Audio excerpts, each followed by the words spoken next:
Okay, hey guys, welcome back to Clownfish TV. This is Kneon. I'm here with Geeky Sparkles. Hello. And this special episode. This special episode. This special episode of Clownfish TV. Oh, you're not doing the live. Live! Oh god, that hurts my ears. Clownfish TV Live. It's like nails on a chalkboard. Okay, in this special episode of Clownfish TV Live, we're actually going to talk about the comic book industry specifically. We're going to try to stay on topic on this one. I know on the live streams we tend to bounce around a lot, but this one we want to talk specifically about the state of the comic book industry and crowdfunding, because this is not something that we've really talked about in detail, I don't think, in like a year. We kind of talked about it last year. We talked about it a little bit here and there. We mentioned it, but we've never gone, out and actually given like our full-blown opinion on what is going on in the comic book industry right now. And, there are a couple things that happened the last couple days that, frankly, really pissed me off. Yeah. He's pissed. Prompted this. And a lot of it came down to Twitter outrage mobs attacking some older folks in comics, some veteran comic book creators. We had Billy Tucci got jumped on Twitter, and he jumped back.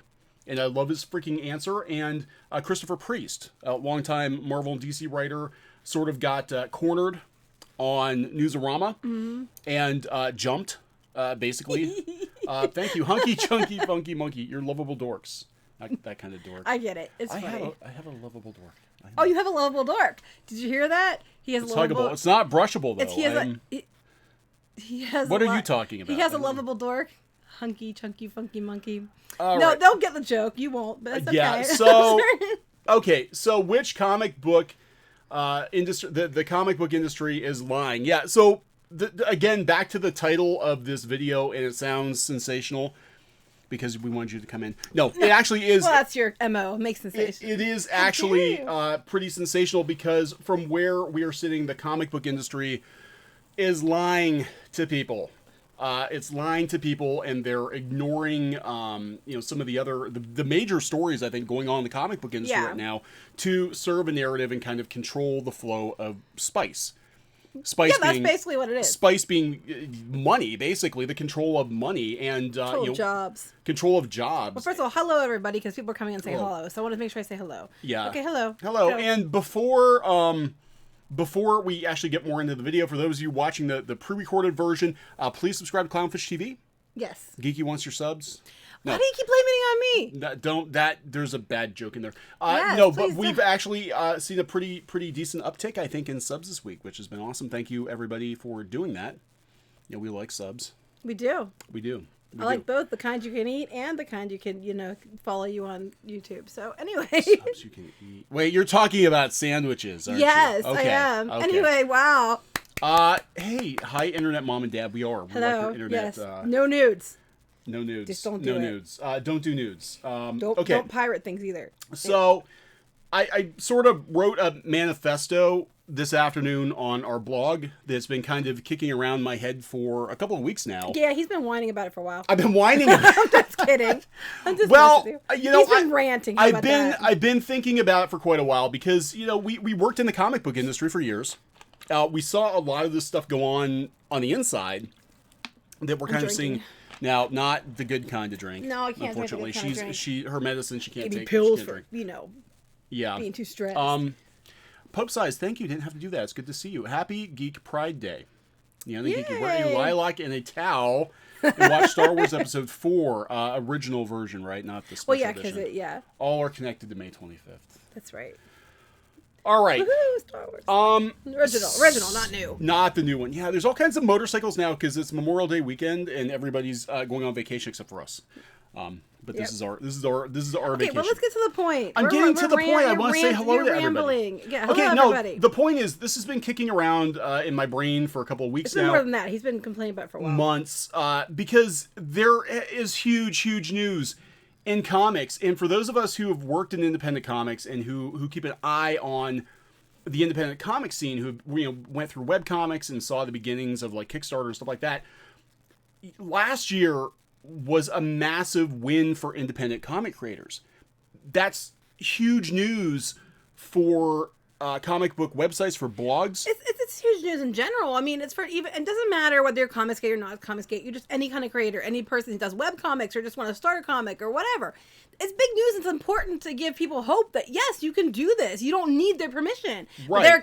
But they don't want people to know that, do they? Because if they know that you don't have to have their permission. Right, and that's what's then they lose control. On here was like emotional blackmail. It's emotional blackmail. The comic book industry is emotionally blackmailing creators and wannabe creators into thinking it needs them. Yes, pretty much. And we're even going to question whether or not you can call it a comic book industry at this point. It's more like a club or a cult, which we've talked about before. It's a cult. But the biggest news last year was that there were some huge Indiegogo campaigns, massive campaigns. Okay.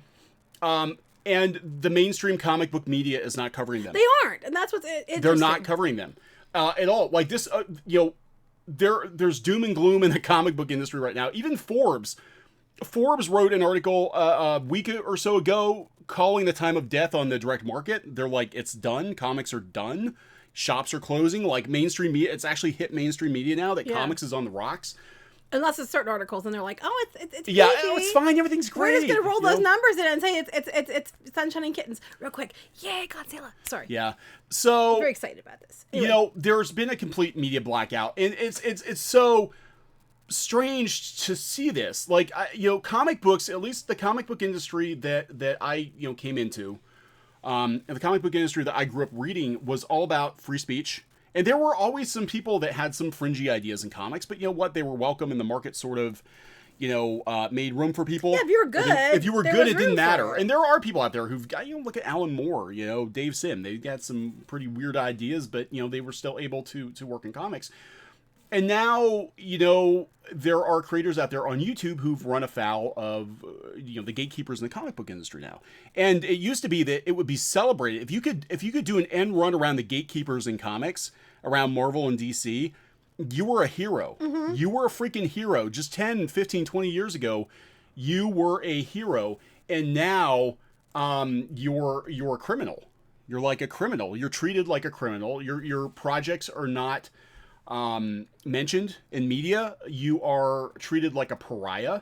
When they do mention your project, it's usually mocking you or telling people to block you, or whatever. I mean, just a year ago, Van Sciver was, maybe a year and a half ago, a well-respected mainstream artist, DC artist, but because he started his YouTube channel, because he gave opinions, and I think really because he was successful, now he's like public enemy number one. This is a guy who worked in comics for like 25 years. Mm-hmm. I don't think he's changed his opinions. I think he's had the same belief system probably the whole way through his time in comics, and people who knew him knew that. But now it's just not fashionable for Ethan Van Sciver to be allowed to make money in comics. And here's the thing: the cyber fraud campaign, right? I talk about that. We're going to talk about the bigger issues, and regardless of how you feel about Ethan Van Sciver, and people have opinions on Van Sciver. I don't know him personally. I think I've tweeted like once or twice back and forth, but I do not know Ethan. The thing is, he made over $800,000 on Indiegogo. His first, there's a motorcycle. His first campaign did, $538,000. That would have put him in the top 5 on Kickstarter of like all time. Yeah. Of campaigns of all time. Well, back when they used to post the amounts. Right. Yeah, and we'll talk about that. And other than finding snarky articles sort of calling him out or hoping for him to fail or tying him to some other controversy, the usual media outlets, Newsarama, Comic Book Resources, Comics Beat, comicbook.com, Bleeding Cool especially, they don't mention this, that it's possible to make $500,000 on a Frog comic book. And then he went back and he did variant covers at $200,000 or whatever, right. $800,000. You think that when the industry is failing, you'd be like, look, guys, good news. You can go outside, and some of these other creators who, big Ethan, worked for years, and he's a well-known creator, are going out there and making money. This would be a newsworthy thing. But nope, can't talk about it. It would be, because the comic book industry has been The comic book industry has been. He can be sometimes a butt. I think after a while, hey, I could be a complete you know ass. what? Anybody that knows me in person knows I'm an asshole. You get to a point where you're just like, you don't know. care. Well, like one time, you have to be. I remember one time have to be. You were on a panel. And, you know, people were like, the one guy, and I'm not going to say who he was, but he really thought he was all that bag of chips, and he really didn't do much. And he's like, they said, well, what have you done? He's like, Google me. And it was like, so funny. And now as a joke, you'll say that, but you actually have more to Google than he did. But, you know. Didn't I tell him to Google me? I think so, or something like that. Because he's got to a point, you get to a point you get so tired of being talked down to and treated like crap. Yeah. When you, undeservedly so, that you, like, basically tell him, like, even with Shield hero. Even with YouTube, though. A lot of people are like talk down to us. It's hilarious because like, well, did you see what so and so said? Did you see? And the funny thing is, what you guys don't know is we're the ones who told so and so to begin with. Yeah. And we can't tell you that because we're not allowed to tell people who we talk to. But it's hilarious because everybody's like, kind of like, you know, well, do you guys know what you're talking about? It's like, yeah, because we were in there at the beginning and we were the ones telling so and so. But anyway, go ahead. Yeah, we've been busy behind the scenes for years. There's been some things that went down that was probably because of Kneon, actually. Anyway, go ahead. Anyway, Mike Johnson, thank you. Thank you. Didn't have to do that. I love the Mega Man avatar. Yeah, so I do too. It's very cute. The big lie that the comic book industry is perpetuating, and that they're using their access media, the friendly media, to perpetuate, is that you need to be part of the mainstream comic book industry. That if you wait for a turn, and you're good little boys and girls or otherkin, you will be given. Yeah, you're not allowed to say boys and girls. You'll and that we'll get into that with Christopher Priest. You will be given a chance to maybe possibly work on a comic book that might pay, if you're lucky, $2,000 a month. Here, come here, guys. Gotta tell you a secret. Move close. Okay, the secret is, you don't need them. You don't need them. Shh! Don't tell anybody. And the comic book media outlets, the Newsaramas and the Nerdists and the Comic Book Resources and comicbook.com, they're all helping perpetuate this lie that you need to work in comics, you need to be. Meanwhile, the comic book industry is burning down. It's burning down, and people are showing you, they're not just talking about it, they're actually doing it. They're a trans-dimensional crab. People are showing you how to escape.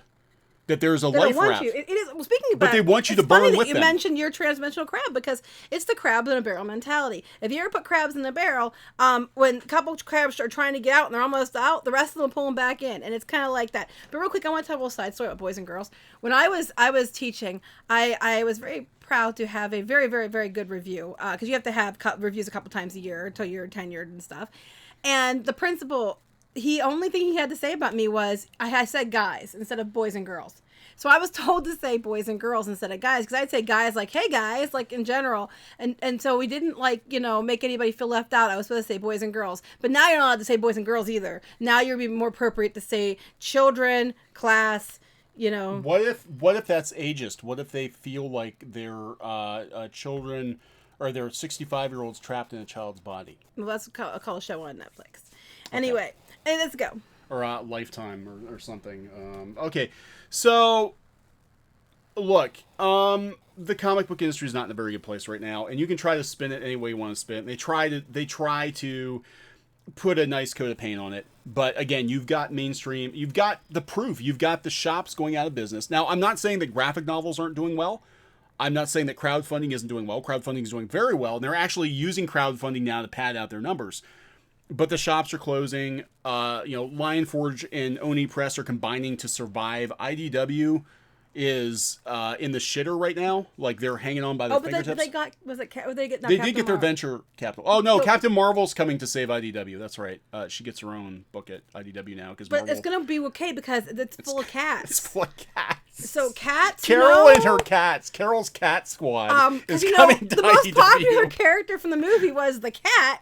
So let's translate that into comics and we'll sell them, guys. That'll make the book sell. Actually, I'd probably buy a book about cats before I'd buy a book about Super Cats. I would buy a book about super cats. Oh my god, that's like a 90 anyway. I know, poor Valentine. Valentine was our dear who's my baby kitty, and he was Geeky's baby definitely, and he's a dear kitty, and he passed away. It's been about a year and a half ago. I'm still upset about it. Anyway. And he was a sweetheart. He was such a drinking again. Go ahead. Yeah, poor Valentine. Here's the Valentine. That's for Gabby's. Yeah. We found him on Valentine's Day. That's why his name was Valentine. Yeah, and he was a sweetheart. He was my baby. Anyway. Tuxedo Maine Coon. He was beautiful. Lovey. He let you pick him up, carry him around. Let me pick him, carry around. With anybody else. So we get. Yeah, I know. He didn't like me very much. Oh no, he liked me. He was okay. Anyway, let's go ahead. Back to this. So back to this. And we talked about before that there, clearly is a bias against conservatives in comics. And look, this is coming from liberals. Like, we can see it. We've seen it. New member. Hey, thank you. Whoa, here comes a truck. Tank Fair Art, thank you very much for joining. Woohoo! Yeah, now you'll get a little clownfish. I had a comb, I'd brush, but I don't have a brush. I don't have one right here. So yeah. So we've seen it from the inside. We've seen that certain kinds of people with certain kinds of political beliefs, really aren't all that welcome in comics now. It's always kind of been that way, but it's never been to the extreme. No, it's way worse. Now. It's way worse than it's been. So it's just it's political. As soon as the political thing started infiltrating, it just went nuts. Yeah, and it's been the last I would say the last 3 or 4 years. I mean, we were actually kind of there when I can't explain other than there was like a switch that was flipped. Like everything was one way and then somebody just flipped the switch and it all turned on its side. See, they're suggesting cat comics, yes. Johnny Perry, thank you. Didn't have to do that. We need an Alita and Goose crossover to really make comics boom. There you go. So if Goose gets shot, they'll bring Goose back as a cyber cat. That's right. With tentacle. So he's not really a tentacle cat, face. So. Actually, a cat with tentacles would be very, very popular in anime. Probably would be. Take that as you will. Yeah. Anyway, so basically, it used to be, and it's, when you work with people all the time, you don't necessarily know how they vote, and it didn't matter how they voted. No, now, I mean, sometimes you get an inkling, but you didn't really know. And now it seems like, you're only allowed to be in the club if you, vote the way they tell you, you handle yourself on social media the way they tell you, you block the right kind of people they tell you. Those kind of things. And so it's not even about what's good and what's not good or what, it's become about how you voted. It's ridiculous. And it's just, it is ridiculous. Stupid. I mean, it has no business being in comics. But anyway. Look up the writer of the IDW Captain Marvel. It's honestly like 3 videos. Oh God, the woman who tried to start hysteria around GTA 3 online. Oh God. Okay. So that doesn't surprise me at all. They're hiring people to write comics that don't write comics, that actually have a disdain for the comic book industry. Yeah, does that make sense to you people? It makes no sense. It makes no sense. And this is we why... We hate comics and we hate comic book readers. Let's hire them we're seeing a decline in mainstream comic sales.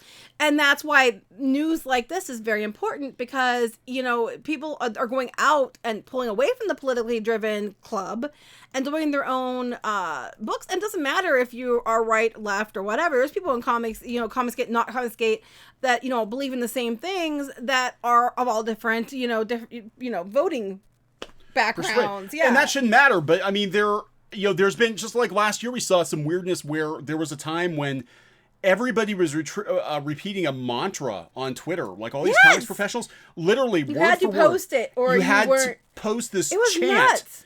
Like almost like a prayer. Like you had to pray to the comics gods and denounce the evils of Comicsgate, without actually calling it by its name because we can't utter the name of Comicsgate. Yeah, it's funny. I mean, and this isn't even about Comicsgate. No. This is what because some people aren't even Comicsgate. Some people aren't even Comicsgate, and they're still being ignored. They're still being shunned. Just basically, you're the still being wrong jumped person. on Twitter. You don't fit in the club for one reason or another.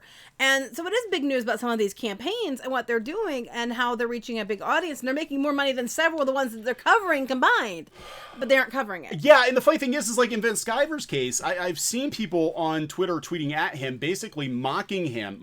The guy made almost $1 million, mocking him and saying like, well, you'll never get to come back to DC and work for ghetto page rates again. Yeah, it's like, do you know what these things does pay? He give a shit? It pays garbage. I mean, it really now, Ethan probably was getting paid more than I understand average, that. but still, for the amount of work to what you get paid, when you break it down, it is not a lot of money. No, it is it's not. Often, for the amount of hours into it, it's very little money. Especially, I mean, somebody who does work like Ethan that's like really crazy detailed like that. Now, I don't know how fast he draws, but I know people who draw with that level of detail, and you're talking 16-hour pages, 12-hour pages.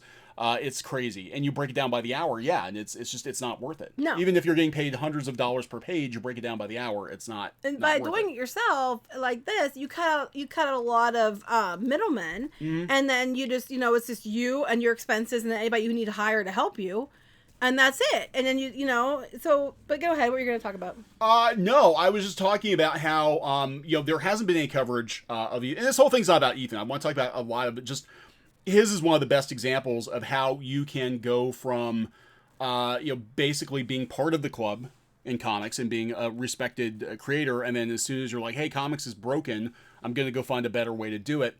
You're out the door, right? And they won't even talk about you anymore. Like right. You've been completely it's just, from erased. A media standpoint, we used to work in media. Well, we still do work in media. This kind of stuff that you talk about, it's newsworthy. It's things worth mentioning. It's just it's absolutely ridiculous that because I will be honest, because the narrative's being not only controlled by the companies, the mainstream comic companies, it's being controlled by the comic book media, quote unquote, because they have to kiss their ass to keep getting what they're getting, and it's controlled by the crowdfunding. I'm gonna be honest. Do you ever notice every other story about Kickstarter, about these like little itty bitty Kickstarter campaigns is covered in the news, yet the Indiegogos aren't? Right. I bet you money there is a connection between Kickstarter and these companies, which is guaranteed why this is going on. This isn't the whole reason why, but okay. Well, I guarantee it's a big part of it. She used to work for DC. And she's actually in charge now, I guess, of picking projects that get featured at Kickstarter. Now, here's the thing, though. The thing about Kickstarter 10 years ago. Kickstarter's been around for 10 years. 10 years. God, 10 years. I can't believe it's been 10 years. I remember it started. When Kickstarter first started, the mainstream comic book media they hated it. Chastised artists who were using Kickstarter. They called them e-beggars. Yes. They said they were amateurs. It was the same shit that people who did webcomics went through. And then what happened was, like I remember, I talked about the Comics Journal, which is owned by Fantagraphics, did an article about, e-begging and how it was going to ruin comics and it's terrible, blah, blah, blah. And like 2 years later, Fantagraphics, just to stay in business, had to go do a Kickstarter. Right. I remember this too. So there's this person, then the other person is this person in charge? She's one of the other ones that picks. Yeah. Now she doesn't have any comics connection. No. But these are the kind of campaigns. There's clearly these are the people who are picking here. the campaigns that get featured. Now, Kickstarter used to be blind. It used to be like it was a DC Comics. She worked for DC Comics. It used to be kind of just a payment processor. Like anybody could, unless the project itself was really offensive. It was allowed to be up there. I remember there were people doing like Final Fantasy music and stuff like that, copyrighted stuff. There was people doing. There's comic Nintendo characters. That Brawl in the Family did, and it was using copyrighted Nintendo characters, and they let it through, right? Because Nintendo didn't complain. No, this is a ways back, but So that was a while ago. Now, here's her quote. I'm sorry. There's the quote. Okay. Now, remember take this quote into consideration and think about the campaigns that we're talking about. I am stoked to raise up the comics community, especially marginalized creators, which I would be one, wouldn't I, because I'm a woman. As a queer woman of color, so make sure I hit three of those. It's a very personal mission of mine to highlight LGBTQIA and POC comics writers and artists. But specifically, I want to nurture those who may not be confident when it comes to self-promotion. There are so many talented people out there who deserve a larger audience. Well, I don't disagree with that, actually. I think that often artists and writers can be shy and unsure about how to market themselves. I also agree with that. I'd love to use my experience and new role to help with that. Okay, but I'm just saying, this is a quote directly from her, basically telling people she's going to support creators like her. That's what she said. Pretty much. And that's what's been going on. She comes from DC Comics, so they're going to... The narrative is currently that if you're part of Comicsgate, that means you are... Apparently, they have... It's a hilarious idea. They have that people that are on Comicsgate are all straight white men. They really honestly think this. Actually, we're not even Comicsgate, which is hilarious. But I've seen people on Twitter talk about it, and they'll bring these comments up, and there's all these people saying, we're not straight. We're not white. We're not male, right? But they have this narrative. They keep pushing that straight white men, and it's not. And it's so funny because they keep leading with this. And then, so you said any, is it surprising at all that these campaigns are not allowed on Kickstarter, that they're associated with Comicsgate people? Yeah, so that's what really, you want to talk about what kind of got us into talking about all this stuff, right? We didn't really talk about it before. We're like, comics is, and then we do firmly believe comics is for everybody. 1 second. I want to talk to, is it R-Maker? I see webcomics. Yes, it's something we've mentioned many times. Yeah. We are from webcomics. Webcomics make money in the 6-figure range. Webcomics have been destroying Marvel and DC. We're going to talk about that. They have been. Yeah. Because that's what we come from, is webcomics. And it has been for quite a while. It's several years, at least 8-9 years on Kickstarter. They've been kicking everybody's ass. Go ahead. Back to what you're saying. Yeah. So, what happened here, I think is, Marvel and DC couldn't beat him, so they kind of joined him because they're actually kind of touting Kickstarter now. There was an article in Forbes, talking about Kickstarter. Talking about Kickstarter being the largest comic book publisher now. Oh, that's Newsarama. That's Newsarama. You picked the wrong one. Oh my God. Oh, Mainstream Press. Here we go. Okay, here we go. They're talking about the direct market struggling. A surprising publisher rises. They've been around for a while. But they're calling Kickstarter a publisher. This whole thing's about Kickstarter. It's all about Kickstarter. Kickstarter being a godsend, Kickstarter being the savior of comics. When Kickstarter was mocked, we're old enough to remember when Kickstarter was mocked by the comic book industry. Clearly, though, it is becoming a publisher because now you have gatekeepers at Kickstarter now. Yeah, you do. So they're gatekeeping Kickstarter. They're flat out admitting they're gatekeeping. They're gatekeeping Kickstarter. Well, and that's what both those people, both those women are. They admitted it. Well, that's what brought us. Well, they consider Kickstarter a publisher now because they determine whose projects can and can't be published and who gets promoted. And one person admitted it. One person by their history of crowdfunding, what they've crowdfunded themselves or they backed. Right. It's clear that they are on the same page as far as who they're going to support and promote. Right. And it used to be a payment. Supporting, one's promoting. It used to be a payment processor, and that was basically it. Again, if you weren't doing anything illegal or really disgusting on Kickstarter, you were allowed to publish your stuff. What kind of brought us into this was we looked at kind of what happened with the situation with Diversity in Comics with Jawbreakers, and he tried to publish through here goes another truck. He tried to run Jawbreakers through Kickstarter, I guess, at first. Mm-hmm. Kickstarter declined to let him do that. Not because there's anything wrong with the project. The project is definitely PG-13. It's less They've offensive. Had R-rated projects. They've had R-rated. They have all kinds of porn. Depends who if it was porn is. And it was done by the right people, they would allow it. I think so. But because he's him and they don't like his YouTube videos, they wouldn't let him run on the platform. So that's how he wound up going. Which is their platform, so they technically have a right to do that. Technically, they can. It's not a very smart move. They technically have the right to do that, which is why they hired gatekeepers to make sure that only the right, in quotes, people and the right, in quotes, projects are allowed to be on there. We need to make sure that the marginalized people are represented. Unless you're the wrong kind of marginalized person who disagrees with that. I always love that. Believe everybody should have an equal opportunity. You put your stuff out there and you see who backs it. Well, I always love to support marginalized people, unless they don't have the same opinions, that they don't have the right kind of opinion, and then we just ignore them and talk over them and tell we gag them, put our hand on our mouths and go shh, shh, shh, I'm defending you. Shh, shh, shh, shh, shh. Yeah. I'm fighting for you. And sometimes those people don't want defended. They don't want to be spoken for. So what really got me here was, again, Kickstarter used to be a payment processor, and that was basically it. It was like, you run your project, we take a cut, we give you your money, and then the mainstream comic book industry, when it first started, again, it was against Kickstarter. They were against Kickstarter. They thought it was a stupid idea. They thought it was like, well, if you have to beg for money to publish your comic book, then you mustn't be that good because you've got to beg people for money. Mocked it. But now that there's money in crowdfunding, and it's obvious that there's money in crowdfunding, and that the mainstream comic book industry is dying, they want to control it. Yeah.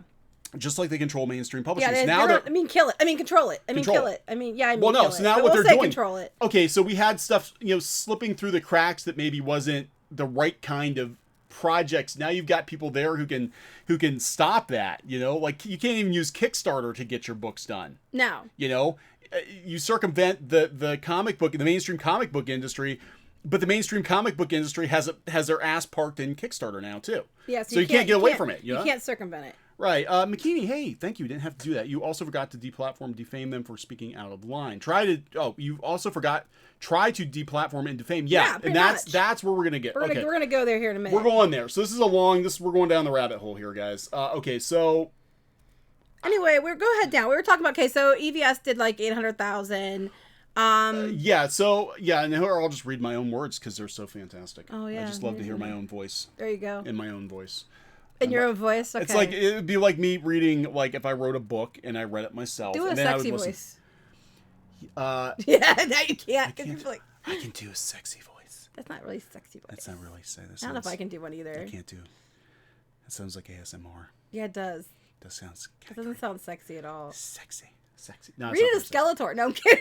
No, God, no. I have a point. Okay, none of the major comics news outlets seem to cover the success of Cyberfrog as it was happening. I searched Newsarama, comicbook.com, Bleeding Cool, Comic Book Resources, Comics Beat, nada.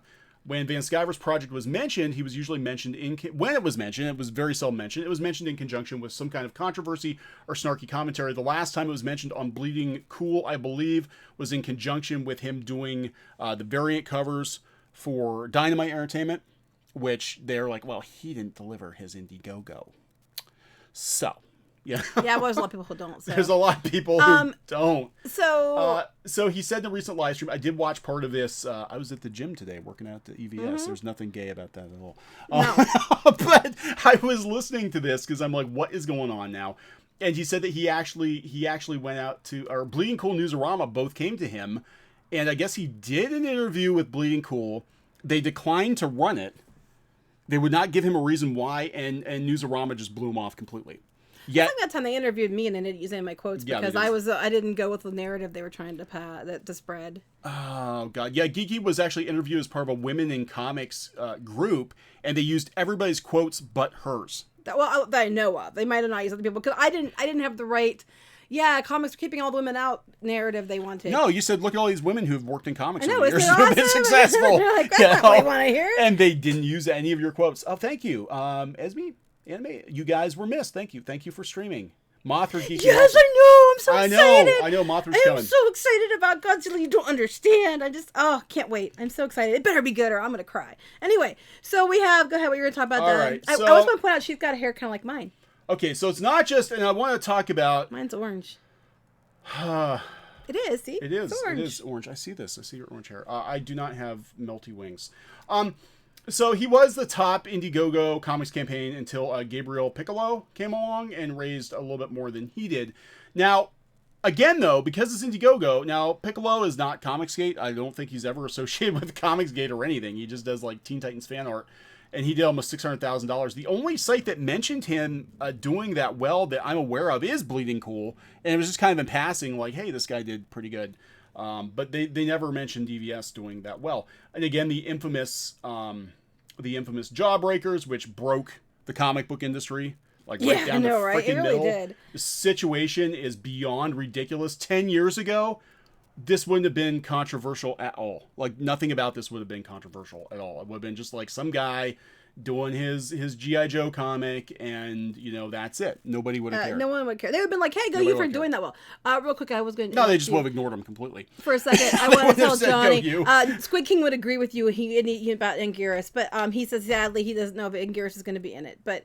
He was hoping for it. He thought it was. The mountain looks like it might have been. It does look like him. He said, I don't know if they have the license, though. But anyway, he would agree everything needs more Anguirus. Anyway, I'm sorry. Go ahead. Continue. I'm sorry. Keep distracting with Godzilla. Okay. It doesn't take much. Again. I'm just like, ooh, shiny Godzilla. Woo-hoo. You don't have to like Richard C. Meyer. Because you put the C in there, it makes him extra insidious. It sounds like more. It sounds like darker. Richard C. Meyer. Like, what's the C stand for? Don't answer that. I'm sure they have some opinions. You don't have to like him. You don't have to like his videos. That's not the point. The point is the guy made $400,000+ on Indiegogo. And I'm just like, this is like, and it's not just these guys. Like, these guys made big money. Again, they would have been, if you were going by They took it off so you can't see it now, though. They did this so people feel better about themselves. Yeah, because it's this funny thing they have there, and it's hilarious. You see it so many times. Like, nobody's a winner. We all need to work together, which I don't disagree with completely. We do all need to work together to bring the comic book industry back. I agree with that.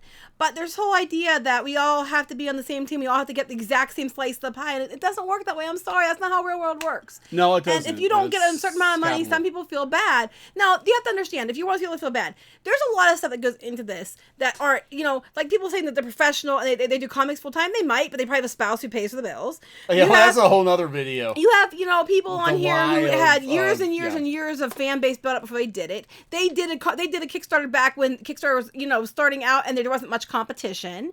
I mean, there's a lot of things that go into their success that shouldn't make people feel bad about themselves anyway. But they took the amounts off because they don't. I think it made people feel bad. Or if you're comparing it to the Indiegogo campaign totals recently, I don't know, because Kickstarter used to have the dollar amounts front and center of how much these campaigns did. Now you have to dig. Order of the Stick, to the best of my knowledge, is still the most highest funded crowdfunding campaign for a comic ever, and it's stick figures. So they tell you there what it is. 1.2. 1.2 million. It's still the highest. You have to click on it to see. Control Alt Delete. I know. Well, again, this webcomics, and this guy's, he is what he is. I guess some people really don't like him. I don't know the whole. Deal here, but 666,000. So now we're going, and I don't even know if they're in order. So you have to actually go and click on them individually. But anyway, you don't have to go through all of them. We get the point. Okay, so we're going. Okay, so we're going to number 6. Okay, again, webcomic.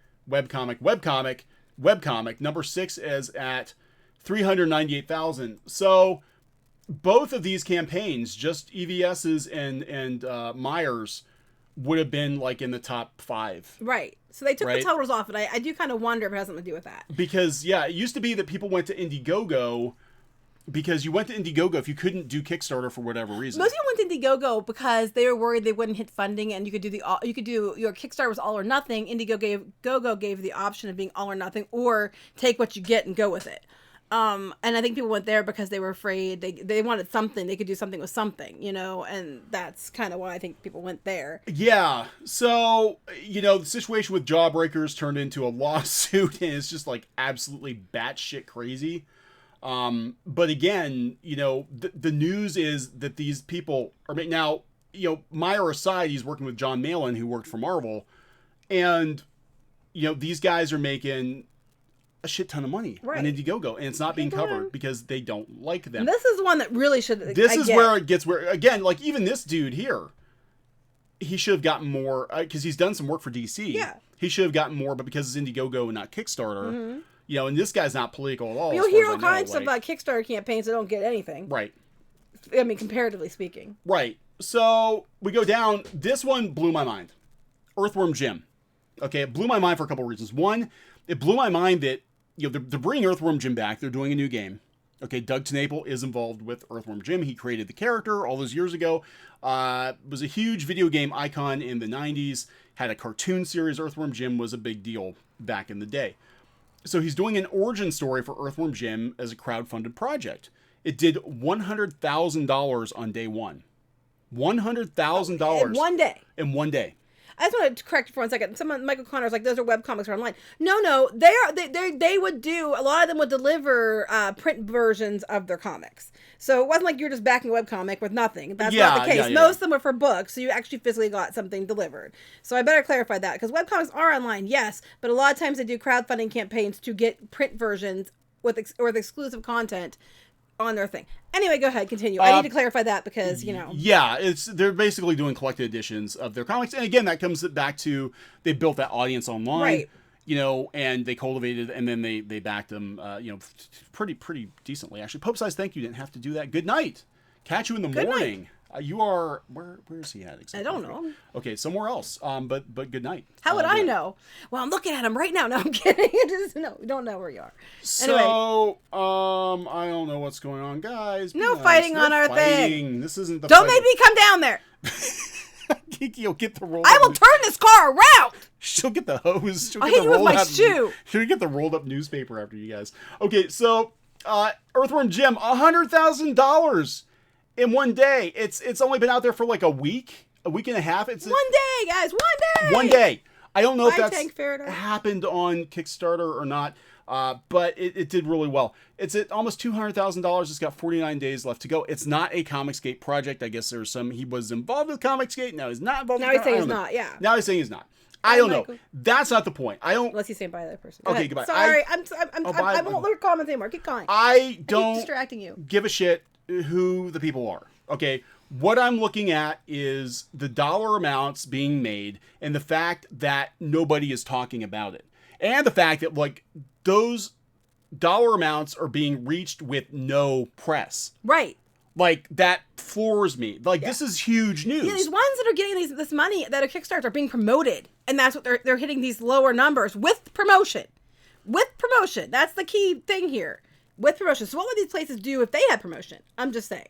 These other things. What's going on? Yeah, I don't know. I'm really hot. I don't know. You are really hot. You are really hot. So... No, I wasn't saying that because someone said that. It's hot in here. We can't turn the air conditioner on. Okay, so we got, Earthworm Jim making $100,000, and this is what I said. I'm like, he's bringing back 16-bit gaming icon Earthworm Jim. That's a big deal. It's Earthworm Jim's getting a comic book. It's his origin story. I don't think they've ever had his origin story. That's a big deal. You think it alone would be newsworthy for comics media outlets? Nope. Well, if it raked in over $100,000 in a single day? Nope. What about gaming sites like IGN, Kotaku, and Polygon? You think they would cover Earthworm Jim's origin story as a comic book, making $100,000 in one day? It's kind of important on many levels. No. Nobody covered it. Nobody covered it. We covered it because I'm like, holy shit, that's a lot of money. Yeah, and it's Earthworm Jim, which is like it's like an established property here, it's just, it blows my mind. So aside from a handful of blogs that cover Indiegogo campaigns and some smaller gaming sites, nobody talked about Earthworm Jim launched the cow. It's a huge deal. I mean, just on many levels, on gaming, from a pop culture point of view, from a dollar, but they're not covered. They refuse to cover the campaign. But without the coverage, he's at almost $200,000. Just word of mouth. That's what I'm saying. And the same for the other ones. These were without coverage. Right, without coverage. The list goes on. There's so many people who are doing campaigns on Indiegogo, and Indiegogo clearly does not have the marketing machine that Kickstarter has. Right? Because you're not hearing about them all the time, but there are campaigns out there, lots of six-figure campaigns doing well. Some are Comicsgate, some are not Comicsgate. Some aren't even Comicsgate. Well, I think sometimes you're not hearing about Indiegogo. It's because you're deliberately suppressing the news about Indiegogo. So yeah, and so again, that comes back to these comic book media outlets. Are they, because they've got kind of like their people installed at Kickstarter? Is it the marketing machine, basically?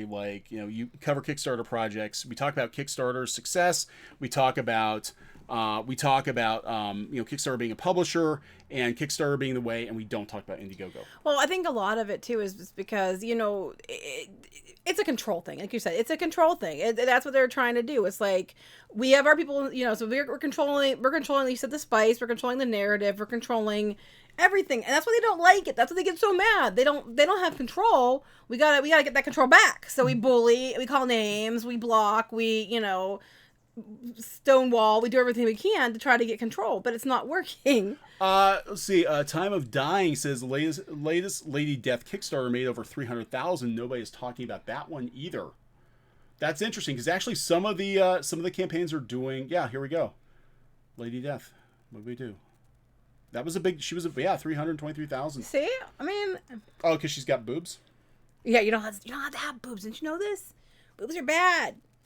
Yeah, that's I don't know, but it's crazy that they're not. Lady Death was a big deal back in the 90s.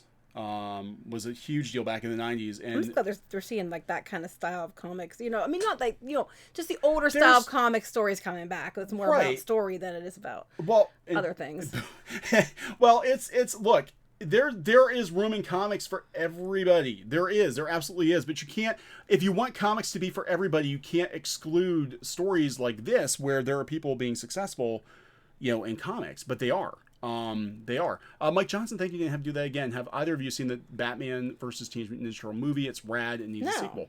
I have not seen that. Have you seen it? No, but it looks pretty cool. I did see it. So we talked about how comics has sort of become... Close the chat window. Oh, no. I'm sorry. I didn't mean to leave you guys. Go ahead. So, I talk about personal bias and vid devs. Again, I don't care. Unfortunately, I have both. The news is the news. And the news is there are people making a shit ton of money in comics on Indiegogo. You know, regardless of what your personal bias is, regardless of what you think of these people, you know, why can't you take from it? Like, if you don't like them, why can't you say, look, I don't like so-and-so, but if so-and-so did it, then that means I can do it too. Or that means, you know, these creators can do it too. Why do you have to just like throw everything out and say this is, you know, and just not even talk about it? It's really stupid. And you know, when it comes to journalism, right, a legit comics journalist would cover major news in the comic book industry. They talk about Kickstarter all the time. They talk about, like you said, they talk about and they promote campaigns that are just absolutely, you know, they're only doing like $20,000, and they'll give them all kinds of press. They'll do, you know what I'm saying? Mm-hmm. And but they won't cover campaigns, you know, that are making $500,000. Like, you think this would be good news for everybody? Like, I don't care what your political beliefs are. You think this would be good news for everybody? That when they're worried about things, they're worried about comics dying. They're worried about the comic book industry crashing and burning, and there are people out there making over $500,000.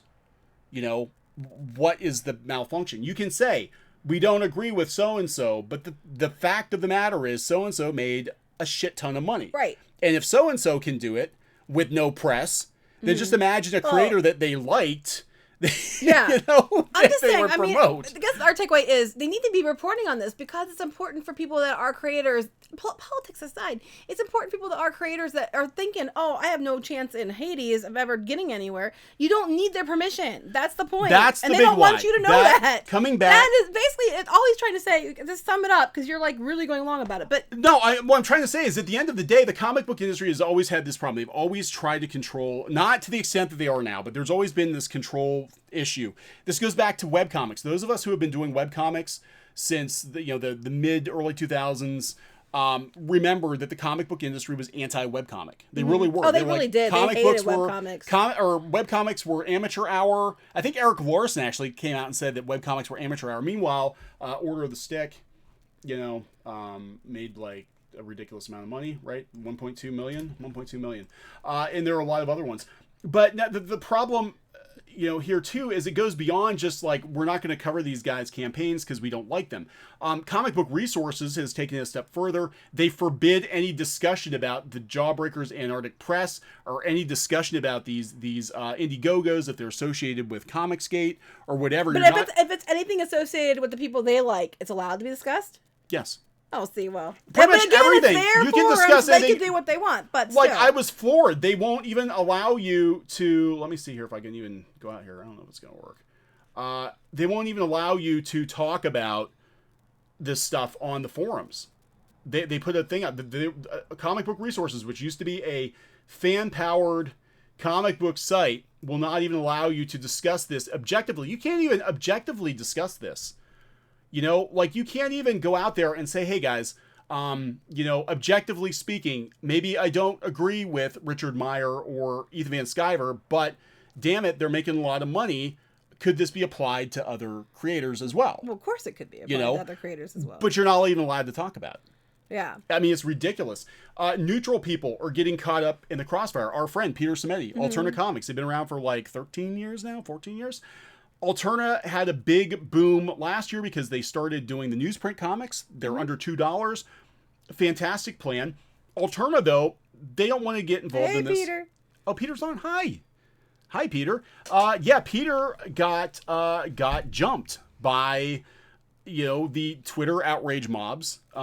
He got kind of, you know, tarred and feathered because he wouldn't take a position. He wouldn't chant the holy prayer of denouncing. The idea that you should tell customers to stick it is probably a bad one. Right. And, you know, and then people had a fit about the, you know, you're not allowed to use the blacklist, blockchains and things on people. Which I think is, I mean, you can block people if they're being assholes. They said if you were deliberately being targeted by somebody, of course you can block that person. But I will tell you, as somebody who has had contracts with companies before, and we've had, you know, to sign agreements and things to work for companies, some big places, they have social media policies in place that you are not allowed to do or say certain things, and that's just part of the deal. So this is not a new idea. It's been around for years. A lot of people can't say certain things online when they work for a company.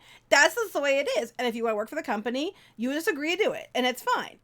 Yeah. Well, one of those companies being Disney. Yeah. You're not allowed to go around. I'm just saying. Ask Chuck Wendig how that worked out for him. I'm just saying. That is not an unusual thing. That's not unusual. At all. If it was Disney proper and not Marvel Comics, he would have been gone ages ago. Yeah. I mean, that's just the way it works. So yeah, Peter got jumped multiple times by the comic book club, by the powers that be, because he wouldn't take a side. He wouldn't denounce fans who maybe agreed with the Comicsgate thing.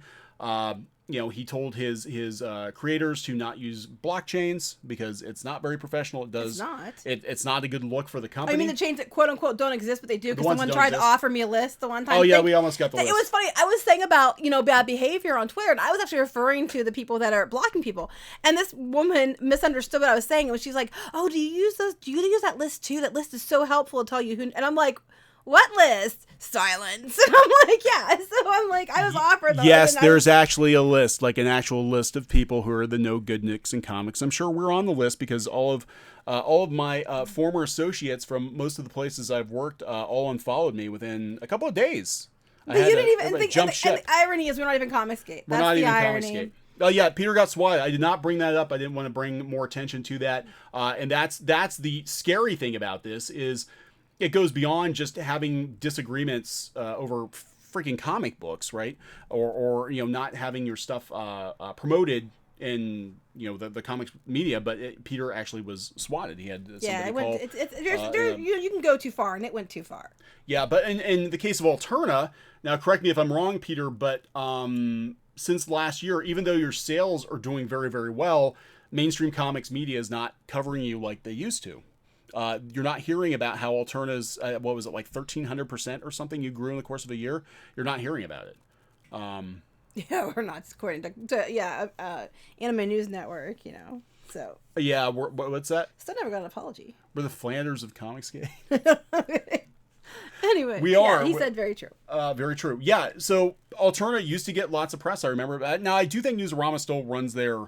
If I'm not mistaken, they still run their solicitations, but for the most part, like they don't talk about Alterna at all. Like Alterna is actually again doing an end run around the mainstream comic book industry, doing pretty well for themselves. Of course, they don't talk about it because they don't want people doing end runs around them. So I think that's it. I think that's if we don't talk about it, no one will know. So anyway, go ahead. You've been wanting to talk about Billy Tucci all day. Go ahead. Okay, you've been itching to get in this in there for a couple is what really, days now. I mean, I've been pissed off before. We've had Peter on the show before. Going on about this for 2 days. Billy Tucci got cornered by the anti-Comicsgate group on, the outrage mob on Twitter.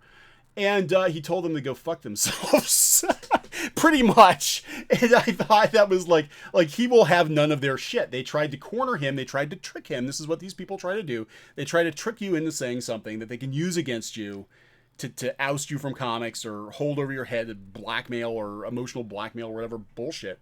So Billy Tucci got cornered by this Tim Doyle guy who I would, check his Twitter. I'm blocked. I don't even know why I'm blocked, but I've never met Tim Doyle. I don't want to meet Tim Doyle, to tell you the truth. So Billy Tucci's like, again, I don't recall ever hitching my wagon to anyone because they're talking about, oh my God, you're talking to people who may or may not be associated with Comicsgate. When you lay down with dogs, you get fleas. When you lay down with dogs, you get fleas. These fleas, though, they goose step. Billy Tucci. This is the best tweet ever. I love this. Billy Tucci, creator of She. Will have none of your shit. Again, I don't ever recall hitching my wagon to anyone. And Billy fucking Tucci. Comic books about heroes, anti-heroes, and the journey will prevail over such strange and unwarranted toxicity. It always does. Billy fucking Tucci did... Is that his new name now? That's his new name. Billy F. Tucci. I'm sure he appreciates that. Billy F. Tucci. That is his name. I freaking love this guy. I mean, I loved his stuff back in the 90s, but I love him now that I actually get to see what he's like. He has his own channel, Crowdfunding Comics.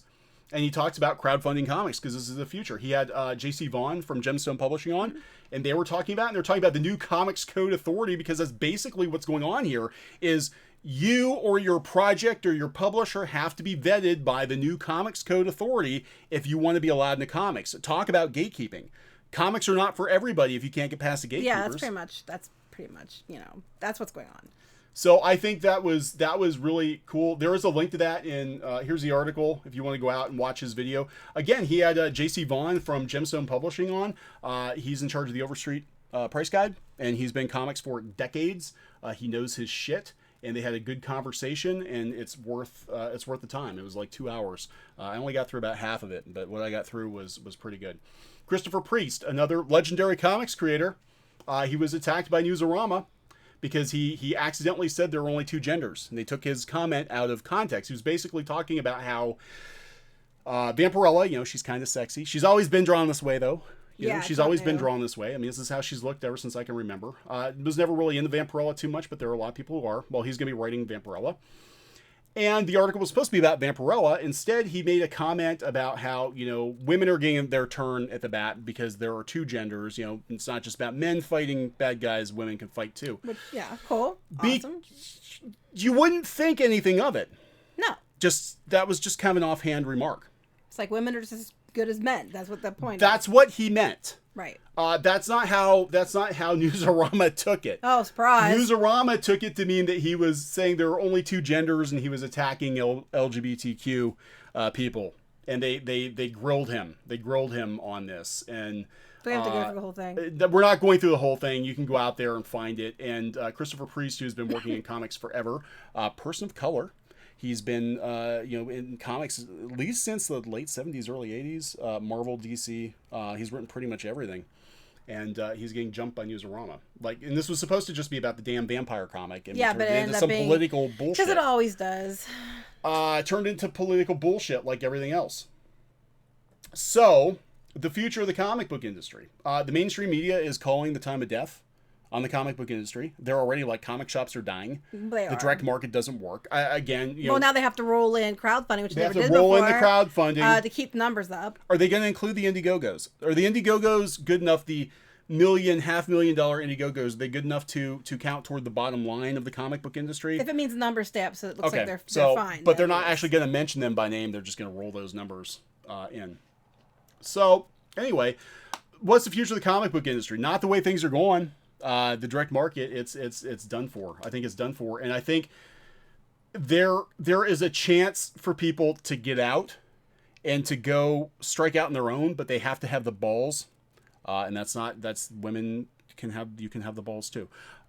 Oh, I do. I wear them on my chest. Don't. I got my balls. Don't Christopher Priest me here. I keep them close to my heart. That's not what I mean. But what I'm saying is you got to have the guts to go outside the mainstream comic book industry and realize that you're probably going to get shit if you do things differently. If you call out any problems with the industry, you're going to get shit. You get called, you get labeled, you get called outright. Even if you lean left, as we've run into many times. Jesse N, thank you, didn't have to do that. The guy interviewing Priest was white. Yeah, that was kind of funny, wasn't it? He was going to grill Christopher. That's not very cool. No, but because I don't know.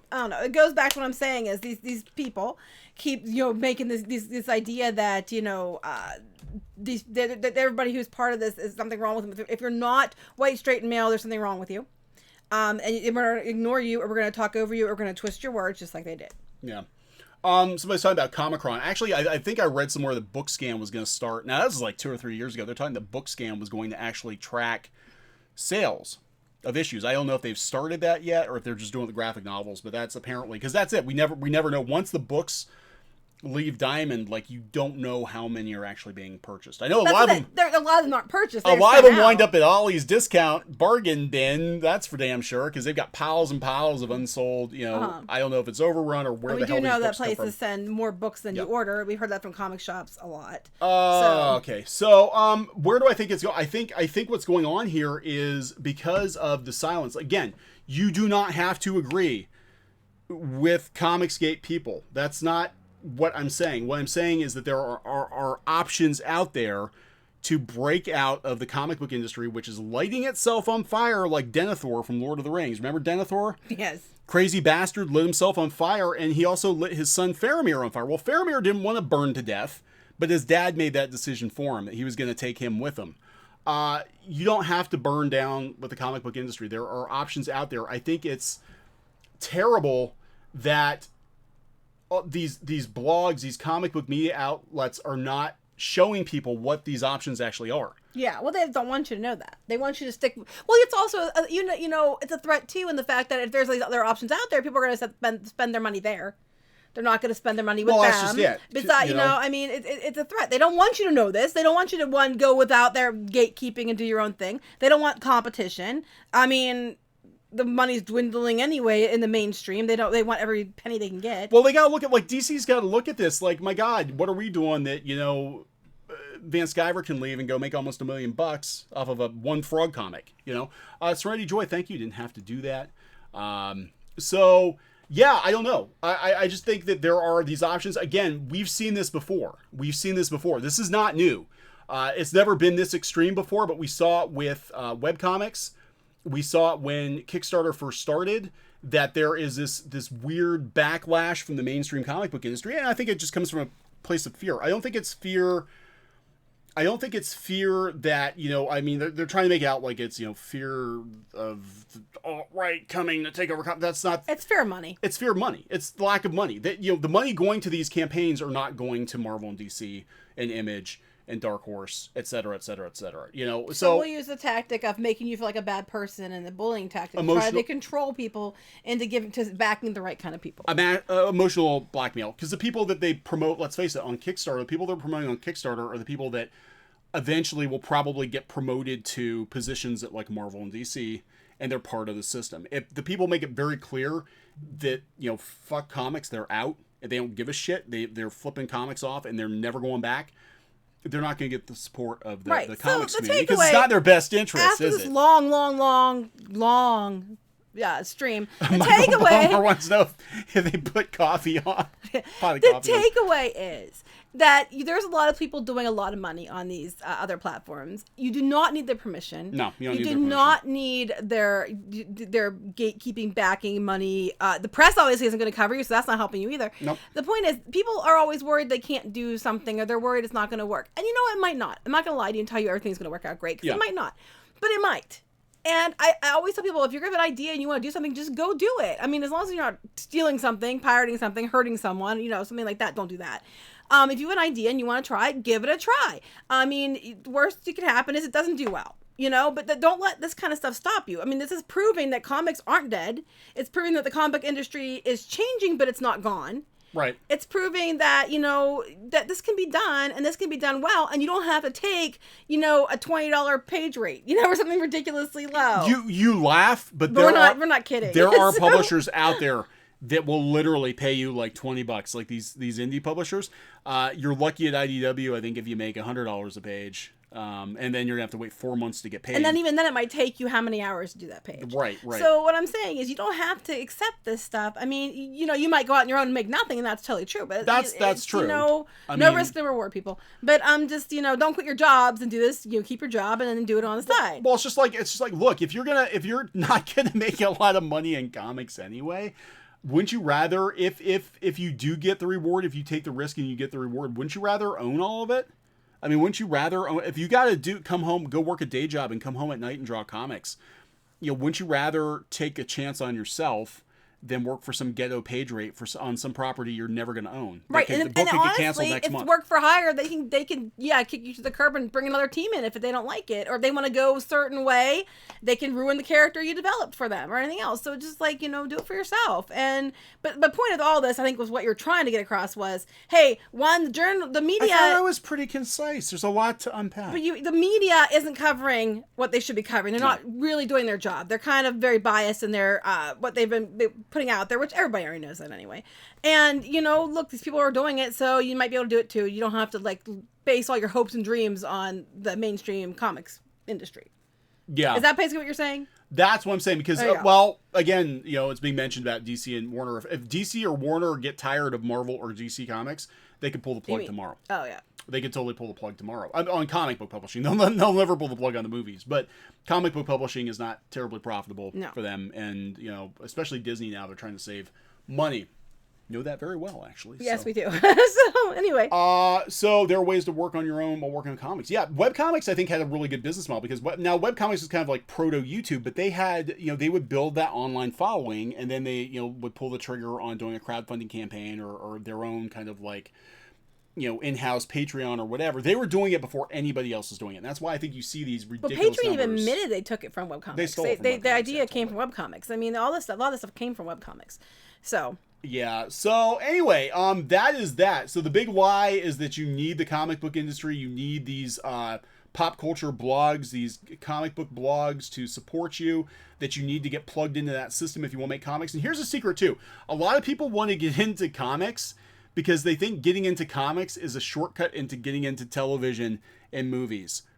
Newsflash, you can just skip the comic book thing altogether and go direct to TV and movies. You don't need the comic books. Save yourself the aggravation. There's a lot of people out there who just skip it completely. Yeah. I'm just saying, like, doesn't seem to be qualified anymore anyway, so. Yeah, it seems like, Netflix will run anything, man. But I can't think of anything else. This is what we want to talk about. We want to keep on one topic.